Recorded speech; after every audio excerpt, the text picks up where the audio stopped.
The nurse handed me the swaddled bundle, her smile tight and professional, a mask that did not quite cover the flicker of confusion in her eyes. I looked down and the world tilted on its axis. Every dream I had nurtured for 9 months, every whispered promise to my pregnant wife's belly, every plan for a future built around this new life, it all evaporated in the sterile, fluorescent hum of the maternity ward. The baby in my arms was beautiful, perfect, and unequivocally not mine. It was a truth delivered not by words, but by a simple, immutable fact of genetics. I am a man of Irish and Scottish descent, with skin that burns if I even think about the sun and hair the color of rust. My wife, Chloe, is of similar Northern European stock, all blonde hair and blue eyes. The child looking up at me had deep brown skin and tightly curled black hair. My mind, usually a place of order and architectural precision, became a silent, white-hot void. I looked from the child to Chloe, who was propped up on the pillows, her face pale with exhaustion and a dawning panic terror. Her eyes pleaded with me, a desperate, silent scream to ignore the evidence of my own senses. I stood there for a long moment, the tiny, warm weight in my arms feeling like a judgment. Then, I carefully placed the baby back in the bassinet beside her bed. I did not yell. I did not accuse. I simply turned and walked out of the room, leaving her shattered sobs to echo behind me. Some might call it cruel, but was it more cruel than the lie she had forced me to live for nearly a year? My name is Mark, and I am 38 years old. I'm a structural engineer, a man who deals in absolutes, load-bearing capacities, tensile strength, the unwavering laws of physics. My life is built on foundations, on calculations, on the certainty that if you follow the blueprint, the structure will stand. I believed my marriage was built on the same principles. For 10 years, I had provided a solid, reliable foundation for Chloe. I worked, I planned, I saved. I built us a life I thought we both wanted. But now I know that foundations mean nothing if the person you build them for is determined to create their own fault lines. But let me start from the beginning. I met Chloe when I was 28. She was vibrant, full of a life that seemed to run counter to my own quiet, methodical nature. I was the steady earth. She was the wildfire that danced across it. I found her intoxicating. She said she found my calmness grounding. We were, I thought, a perfect balance. We married 2 years later. I was a senior engineer at a large firm making good money, and she worked in marketing, a job she seemed to enjoy more for the social aspects than the work itself. I was content with my career path. I loved the challenge of it, the tangible result of seeing a building rise from a set of drawings. Chloe, however, saw it differently. To her, my job was just a means to an end. The nice house in the suburbs, the European vacations, the designer handbags she collected like trophies. It's just so predictable, Mark, she would say, swirling a glass of wine on our granite countertop. You go to the office. You come home. You talk about rebar and concrete curing times. Don't you ever want to just do something crazy? Something spontaneous? My idea of spontaneous was deciding to grill steaks on a Tuesday. Hers was booking a last-minute trip to Monaco, a suggestion she'd make with a casual air that ignored the logistics and cost I was constantly managing. I tried to explain that predictability was what paid for the granite countertops and the wine she was drinking, that my steady, boring job was the engine that powered her lifestyle. She would just sigh, a dramatic, put-upon sound that made me feel small and unadventurous. Her mother, Janice, did not help. Janice was a woman who measured worth in carats and square footage. Whenever she visited, she would scan our home with a critical eye, offering backhanded compliments. "This is a lovely little house, Mark," she'd say. "A great starter home. Chloe has such a talent for making small spaces feel cozy." We had a 4-bedroom, 3,000-square-foot house. It was not small. Her words were tiny, carefully aimed barbs designed to remind me, and Chloe, that I was not providing enough. That Chloe, with her beauty and charm, had settled for less. "You work so hard, sweetie," Janice would tell her daughter, loud enough for me to hear from the other room. "A woman like you deserves a man who can really take care of you. Someone who doesn't have to think about the cost of things." I ignored it. I buried myself deeper in my work, taking on extra projects, pushing for promotions. I thought that if I just earned more, provided more, perhaps the discontent would fade. I loved her, and I believed that love, like a well-designed structure, could withstand external pressures. It was a catastrophic miscalculation. When Chloe announced she was pregnant, everything changed for me. The quiet dissatisfaction seemed to melt away. For the first time in years, she looked at me with genuine warmth, not just tolerance. We were a team again. The pregnancy became my new project, my most important design. I retrofitted our life. I read every book, attended every class, assembled the crib with the focus I'd normally reserve for a bridge schematic. I talked to her belly every night, telling our unborn child about the world, about the home I was building for them. I felt a profound sense of purpose I hadn't realized was missing. I was going to be a father. It was the one role I felt I was born to play. Chloe's complaints about my predictability were replaced by demands for comfort. Late-night food cravings, expensive prenatal massages, a complete redecoration of the nursery by a designer who charged more per hour than I made in a day. I indulged her every whim. I told myself it was hormones. I told myself she deserved it. I was so focused on the blueprint of our future family that I failed to see the cracks forming in the present. There were signs, of course. In retrospect, they were as obvious as stress fractures in a support beam. The way she guarded her phone, angling it away from me whenever a text came in. The frequent girls' nights out that stretched into the early morning hours. The new, expensive lingerie she bought, things she never wore for me. I explained it all away. She was feeling insecure about her changing body.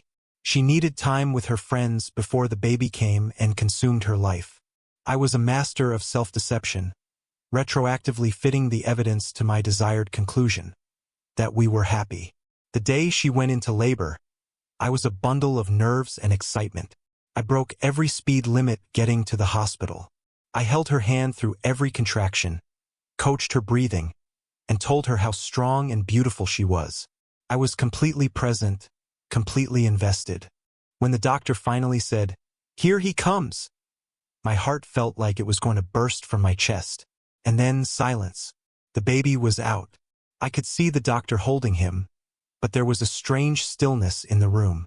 The celebratory cheers I expected from the nurses were absent. There was just a quiet, professional efficiency. The doctor glanced at me, then at Chloe, his expression unreadable. A nurse cleaned the baby, wrapped him in a blanket, and that's when she brought him to me. The world stopped. My engineering mind, the part of me that is always calculating, assessing, and drawing logical conclusions, took over. Data point 1. My wife and I are both Caucasian. Data point 2. The child has features and a skin tone indicative of African ancestry. Conclusion. The probability of this child being my biological son is 0. The emotional part of my brain was in shock, a catastrophic system failure. But the logical part was already online, running diagnostics. Chloe's panicked eyes confirmed the data. Her gasp was an admission of guilt. "Mark," she whispered, her voice cracking. "Mark, please. Don't." I didn't say a word. I looked at the innocent child in the bassinet, a child brought into a world of deceit. I felt a pang of sorrow for him. He was the only blameless person in the room. Then I looked at the woman in the bed, the architect of this disaster. There was no anger. Not yet. There was only a profound, hollow emptiness. The structure of my life had just suffered a complete and total collapse. I placed the baby in the bassinet. I turned my back on the wreckage, and I walked away. I drove without a destination, my hands gripping the steering wheel so tightly my knuckles were white. The city lights blurred into streaks of meaningless color. I ended up in the parking lot of a 24-hour diner, the kind of place where people go when they have nowhere else to be. I sat in my car for what felt like hours, the engine off, the silence inside a stark contrast to the storm of calculations running through my head. The shock had worn off, replaced by a cold, crystalline clarity. Emotion was a liability. Grief was a luxury I could not afford. This was not a domestic dispute. It was a hostile demolition of my life, and I needed a new blueprint, fast. My phone buzzed incessantly. Dozens of texts and missed calls from Chloe. A few from Janice, her mother. I ignored them all. There was only one person I needed to talk to. I scrolled through my contacts and pressed the name. Marcus Thorne. Marcus was my oldest friend.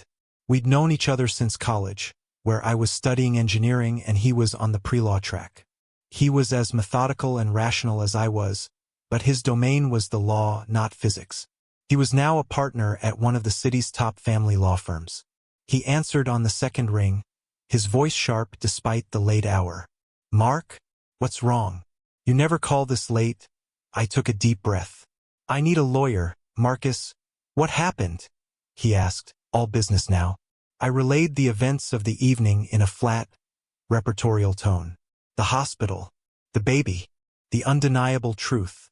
I left out the emotion, presenting it as a series of facts, a problem statement awaiting a solution. Marcus was silent for a moment on the other end of the line.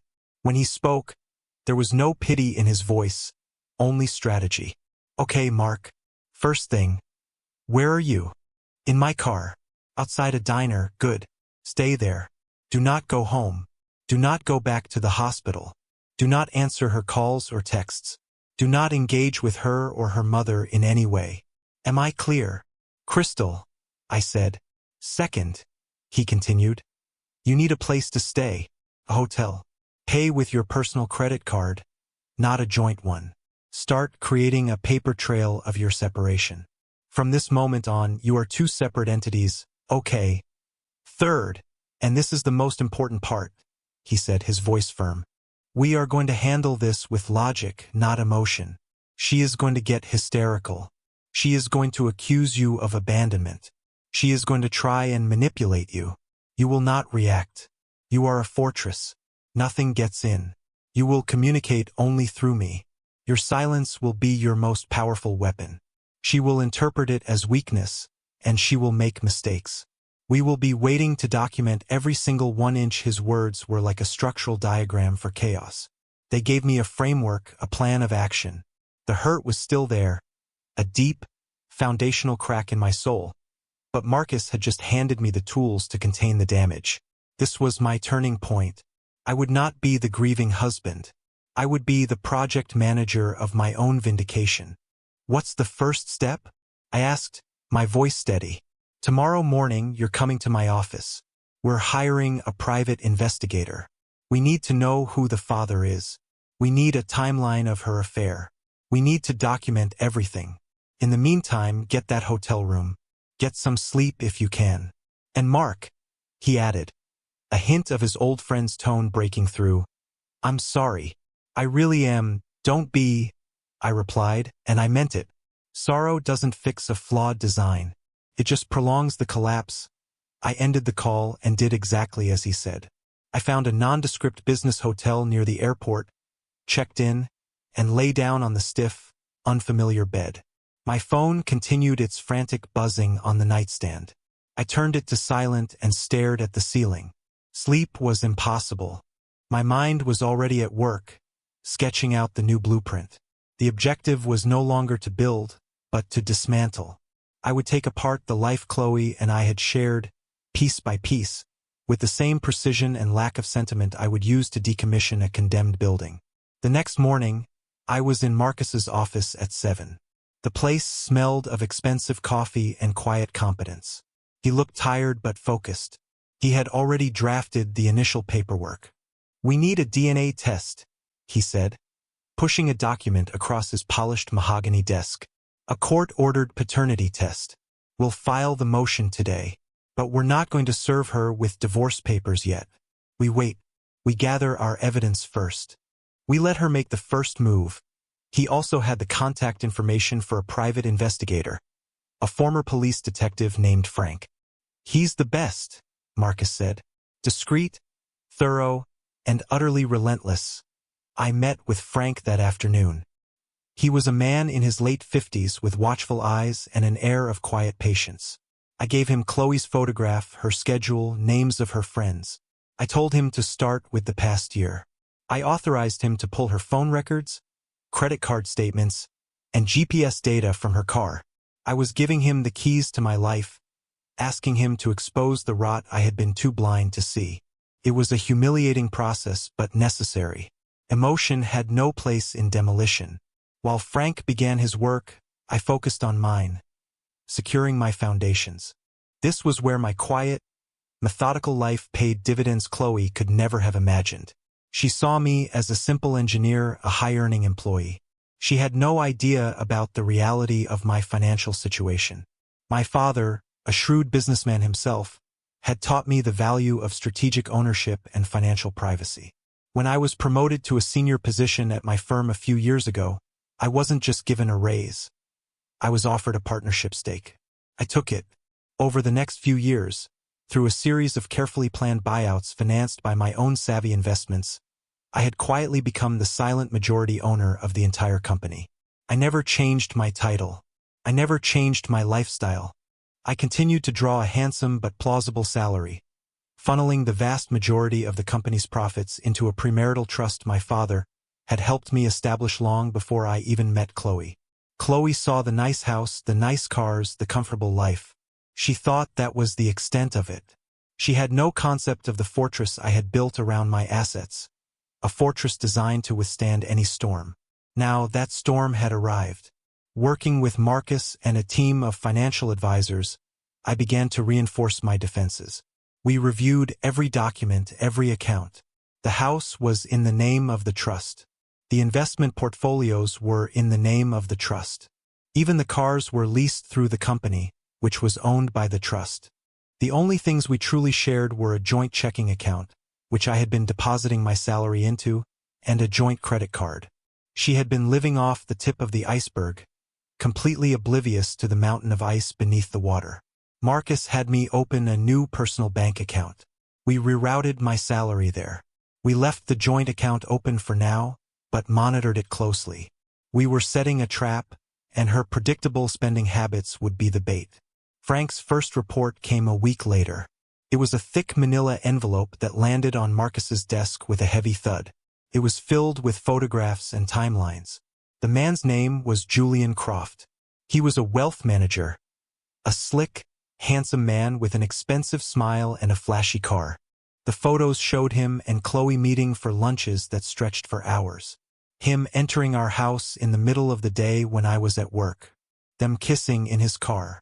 The timeline correlated perfectly with her girls' nights and mysterious shopping trips. It was all there, a meticulous record of my betrayal.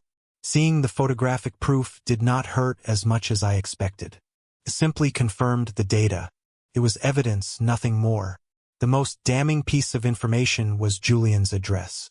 Frank had tailed him home. He lived in a luxury condo downtown. Using a pretext, Frank had managed to retrieve a discarded water bottle from his recycling bin. We now had his DNA. Marcus sent it off to the same lab that would be handling the court-ordered test, for a private comparison. There would be no surprises. Meanwhile, Chloe's behavior was escalating exactly as Marcus had predicted. After a few days of unanswered, pleading texts, her tone shifted to anger. "How dare you abandon your child, Mark? What kind of man are you? You're a monster. My mother was right about you." Then came the formal letter from her newly hired lawyer. They were filing for divorce on the grounds of abandonment and infliction of emotional distress. And then came the list of demands. It was breathtaking in its audacity. She wanted the house. She wanted sole custody of the child. She wanted 50% of my business, which she assumed I was merely a partner in. She demanded massive alimony payments and an exorbitant amount of child support for a child that was not mine. "This is perfect," Marcus said, a grim smile on his face as he read the letter. "She's overplaying her hand. She's basing her entire strategy on a set of false assumptions. Let her." I continued my silence. I moved from the hotel into a small, furnished apartment. I went to work every day. I kept my head down and focused on the project plans on my desk. I was living a dual life. To my colleagues, I was the same steady, reliable Mark. Privately, I was the general of a silent war, moving my pieces into position, waiting for the right moment to strike. Chloe, feeling empowered by my lack of response, grew bolder. She moved Julian into our house. My house, Frank's reports now included photos of Julian's car parked in my driveway overnight. They showed Chloe using our joint credit card to buy him expensive clothes and a new watch. They were living off my money, in my home, while preparing to take me for everything I had. They were celebrating their victory before the battle had even begun. Her arrogance was staggering. She saw my silence not as a strategy, but as surrender. She had grossly, fatally underestimated me, and that was an engineering mistake for which she was about to pay a very high price. The first official meeting was a mediation session, held in a sterile conference room at a neutral law office. The air was thick with tension. I sat on one side of a long, polished table with Marcus.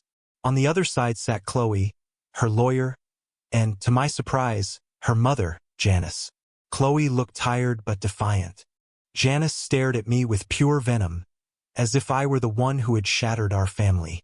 Chloe's lawyer, a slick man named Peterson, began the proceedings. He spoke in a condescending tone, outlining their demands as if they were foregone conclusions. He painted a picture of me as a cold, callous husband who had cruelly abandoned his wife and newborn in their time of need. He spoke of Chloe's emotional trauma, her financial dependency, and her right to be compensated for my heartless behavior. I remained silent, my hands resting calmly on the table. I listened to his performance, my expression neutral. My stillness seemed to unnerve them. Chloe kept glancing at me, expecting an outburst, an argument, some kind of emotional reaction she could use against me. I gave her nothing. When Peterson finished his monologue, he leaned back in his chair, a smug look on his face. "So," he said, "we are prepared to accept a settlement based on these terms to avoid a protracted and messy court battle. It's in everyone's best interest." Marcus leaned forward slightly. He opened his briefcase and took out a single, sealed envelope. He slid it across the table.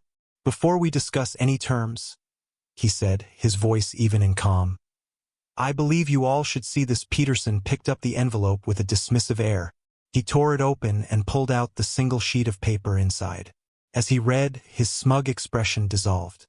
His face went pale. He read it again, as if he couldn't believe the words. "What is it?" Chloe asked, her voice sharp with impatience. Peterson slid the paper over to her without a word. Chloe and Janice leaned in to read it together. It was the report from the DNA lab. It stated, in cold scientific language, two simple facts. First, that the probability of me being the biological father of her child was 000%. Second, that the probability of Julian Croft being the biological father was 9,999%. A strangled gasp escaped Chloe's lips. The color drained from her face, leaving a pasty, gray mask of shock. Janice snatched the paper, her eyes scanning it furiously. "This is a trick," Janice screeched, throwing the paper back on the table. "You forged this. You're trying to get out of your responsibilities." Marcus did not flinch. "It's a legally admissible preliminary report," he stated calmly, "obtained from a sample provided voluntarily by your daughter's partner, Mr. Croft, though he was unaware he was providing it.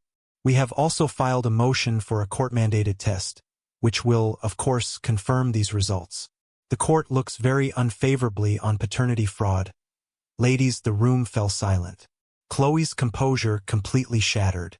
Her lower lip began to tremble, and tears welled in her eyes. Peterson, her lawyer, was scrambling. His entire case, built on the foundation of me being the father, had just been demolished. "This changes things, of course," Peterson stammered, shuffling his papers. "But my client is still entitled to spousal support, a division of marital assets." Marcus simply nodded. "We can certainly discuss the assets," he said, and I could detect a subtle, dangerous edge to his voice. "We have a great deal to discuss on that topic." The mediation ended shortly after. No agreements were reached, but the first blow had been struck.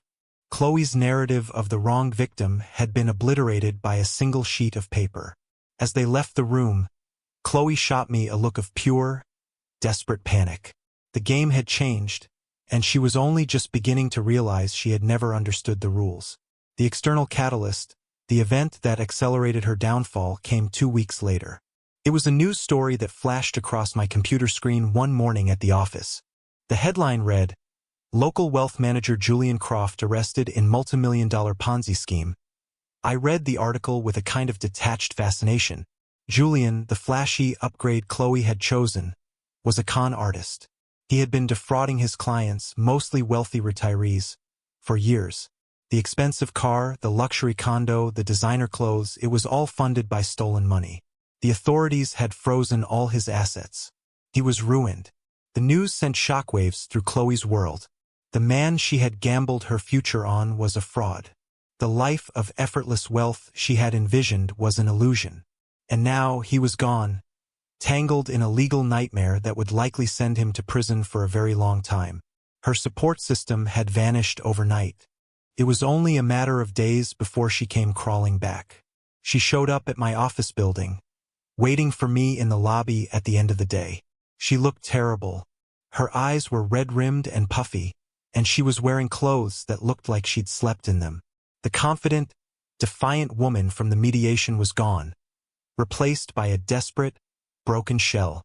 "Mark, we need to talk," she pleaded as I walked out of the elevator. "There's nothing to talk about, Chloe," I said, not breaking my stride. "You have a lawyer." "I have a lawyer. That's how we talk now." She hurried to keep up with me, her voice rising in desperation. "Please, Mark, I made a mistake. Terrible, terrible mistake. I was foolish. I don't know what I was. But I know I still love you." I stopped and turned to face her. Her words, which once would have moved me, now felt like hollow echoes in an empty chamber. Love? She didn't know the meaning of the word. Her love was transactional. I had provided a service, a lifestyle. When she thought she found a better provider, she switched. Now that the new provider was out of business, she was trying to get her old account back. "I was lonely," she sobbed, tears streaming down her face. "You were always working. You were never there." Julian, he paid attention to me. He made me feel seen. It was a classic attempt at manipulation, shifting the blame onto me. I felt a flicker of the old anger, but I quickly suppressed it. Emotion was still a liability. "Your loneliness does not justify your actions," I said, my voice flat and devoid of feeling. "You made your choices, Chloe. Now you have to live with them. But what about us?" she cried, reaching for my arm. "What about our family? We can fix this. I'll end it with him. I'll do anything. We can raise the baby together. We can pretend." I pulled my arm away. Pretend. I repeated the word, the absurdity of it hitting me like a physical blow. My entire life with you was a pretense. I'm done with pretending. The divorce will proceed as planned. "You should go home, Chloe." "But it's your home too," she wailed. "You can't just throw me out." I looked at her, at the mess she had made of her life, of my life, and for the first time I delivered a small, cutting truth. "That's another one of your false assumptions," I said quietly. "You should have your lawyer look more closely at the title. It was never your home." I turned and walked away, leaving her standing in the middle of the lobby, her desperate sobs swallowed by the cavernous space. The fortress was holding. Her emotional siege had failed. All that was left was the final confrontation, the day in court where all the remaining truths would be brought into the light. The day of the final divorce hearing arrived on a gray, overcast morning that perfectly matched the gravity of the occasion. The courtroom was an imposing space of dark wood and high ceilings, designed to make you feel small and insignificant. I sat beside Marcus, dressed in a simple, dark suit, my demeanor calm and resolved. Across the aisle, Chloe sat with her lawyer, Peterson. Her mother, Janice, was seated in the gallery directly behind them, a scowling gargoyle of moral support. Chloe looked pale and drawn, a stark contrast to the vibrant woman I had married. The arrogance was gone, replaced by a brittle, nervous energy. She had lost her lover, her source of income, and was now clinging to the hope that the legal system would somehow salvage something from the wreckage she had created. The judge, a stern-faced woman named Judge Miller, entered and the proceedings began. Peterson went first, making a desperate, rambling case for spousal support. He acknowledged the unfortunate issue of paternity, as he euphemistically called it, but argued that Chloe had been a devoted wife for 10 years and had sacrificed her own career potential to support mine. He claimed she was now left with nothing, a victim of circumstance, and deserved a significant portion of the marital assets to rebuild her life. He presented a summary of my salary, my bonuses, my perceived net worth, painting me as a wealthy executive who could easily afford to provide for his destitute ex-wife. Judge Miller listened patiently, her expression unreadable. When Peterson finished, she turned her gaze to our table. "Mr. Thorne," she said, "your response." Marcus stood up. He did not approach the judge with theatrical flair. He simply stood at our table and began to speak in a calm, methodical voice. "Your Honor," he began, "Mr. Peterson's narrative is compelling, but it is also a work of fiction, a fiction built on a foundation of deceit and a profound misunderstanding of the facts. We will now present those facts." This was the moment, the unveiling, the culmination of months of silent, meticulous preparation. "First," Marcus said, placing a thick binder on the table, "let's address the issue of marital assets. My client's primary residence, the one his wife is demanding, was purchased on May 12, 2010. My client and the petitioner were not married until June 20, 2012. More importantly, the property was not purchased by my client himself, but by the Markham Family Trust, a premarital irrevocable trust established by my client in 2008. He produced the deed and trust documents, stamped and certified. The petitioner has no legal claim to this property. She was, in legal terms, a long-term guest." A wave of murmurs went through the gallery. I saw Janice lean forward and whisper furiously in Chloe's ear. Chloe just stared blankly, the information clearly not computing. "Second, the matter of my client's income and business interests," Marcus continued, his voice gaining momentum. "The petitioner's counsel has submitted that my client is a salaried employee and partner at the engineering firm Structural Integrity Incorporated. This is not accurate. My client is, in fact, the 100% owner of the parent company, MSI Holdings, which wholly owns Structural Integrity Incorporated and several other ventures. He has been the majority owner since 2015. He produced another set of documents, corporate filings, ownership certificates, tax returns for the holding company. The numbers they detailed were orders of magnitude greater than what Chloe's lawyer had presented. The vast majority of my client's wealth is, and always has been, held within his premarital trust, legally shielded from any marital claim." Peterson was on his feet, sputtering objections. "Your Honor, this is a surprise. We were not made aware of the full extent."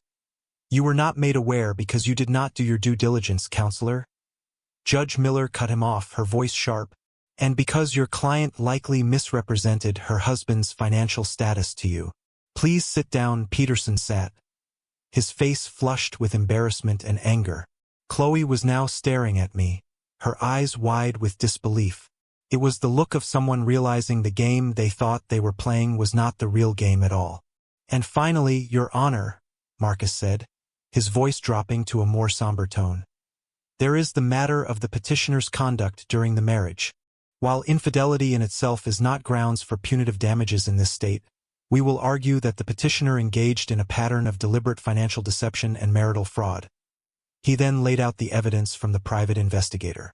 The timelines, the hotel bills paid for with our joint credit card, the receipts for expensive gifts for her lover. He presented bank statements showing large cash withdrawals from our joint account that corresponded with weekend trips she took with Julian. He built an irrefutable case that Chloe had not just been unfaithful, but had been actively embezzling marital funds to finance her affair.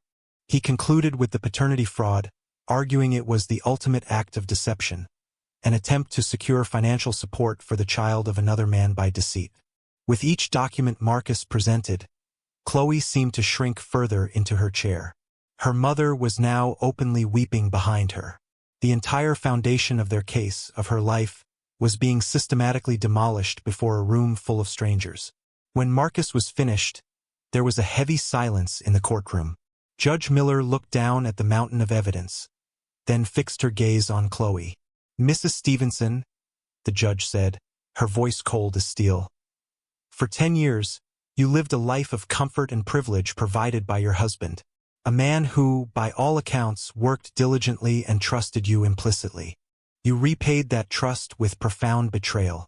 You engaged in a lengthy affair, you squandered marital assets on your lover, and you perpetrated a deception of the highest order regarding the paternity of your child. And when your husband finally discovered this deception, your response was not remorse, but to file a lawsuit filled with fraudulent claims in an attempt to take even more from him. You have presented yourself as a victim, but the only victim in this marriage is your husband. And, of course, the innocent child you brought into this chaos. The judgment was swift and brutal. The judge granted the divorce. She affirmed that Chloe had zero claim to the house or any asset held within my trust.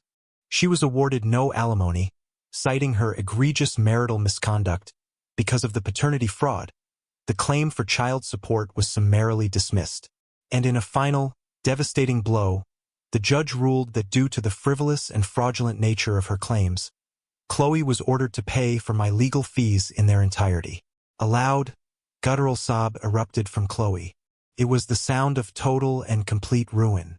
Janice began screaming from the gallery, yelling that the judge was unfair, that I had tricked them, until the bailiff escorted her out. Chloe just sat there, her head in her hands, her body shaking with uncontrollable sobs. Her world had collapsed. Her miscalculation was total. She had gambled everything on my perceived weakness and ignorance, and she had lost in the most spectacular fashion possible. I stood up. I straightened my tie. I did not look at her. Marcus put a hand on my shoulder, and we walked out of the courtroom together. I left her there, drowning in the consequences of her own choices. I did not feel triumph. I did not feel joy. I felt quiet. The storm had passed. The demolition was complete. I walked away from the courthouse with a feeling of profound quietude. The noise that had filled my head for months, the anger, the planning, the anticipation was gone. All that remained was a clean, empty space. I parted ways with Marcus, shaking his hand and thanking him for his steady counsel. He had been more than a lawyer. He had been the engineer of my legal strategy, and his work was flawless. Instead of going to my apartment, I drove to the house that had been the stage for so much of my former life. It felt strange to be there, like visiting a museum of my own past. Julian's things were gone, likely seized by the authorities or hastily removed by Chloe. Her belongings were still scattered about, remnants of a life that no longer existed. I didn't linger on memories. I moved with a methodical purpose. I went to the garage and found a dozen empty cardboard boxes. I went through the house, room by room, and packed every single thing that belonged to her.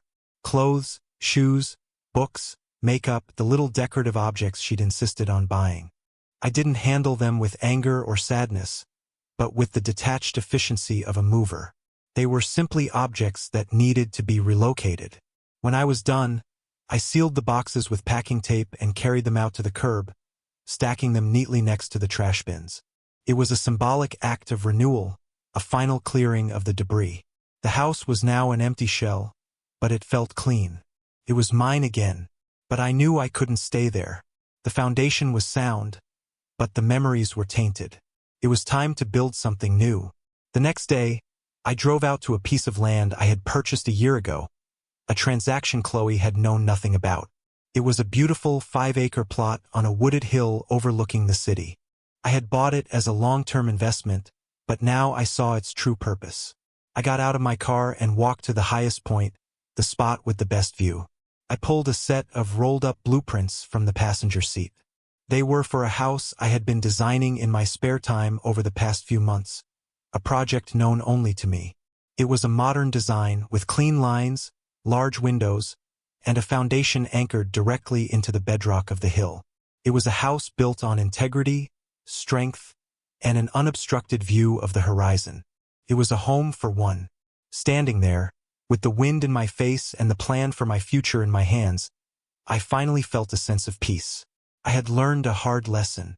A life, like a building, is only as strong as its foundation. And the most important foundation of all is not trust in others, but trust in your own judgment, your own strength, and your own integrity.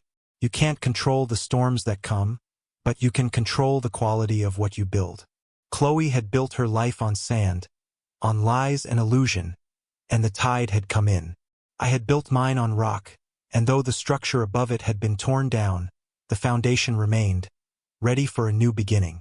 I was vindicated, not by revenge, but by the quiet, unshakable certainty of what came next.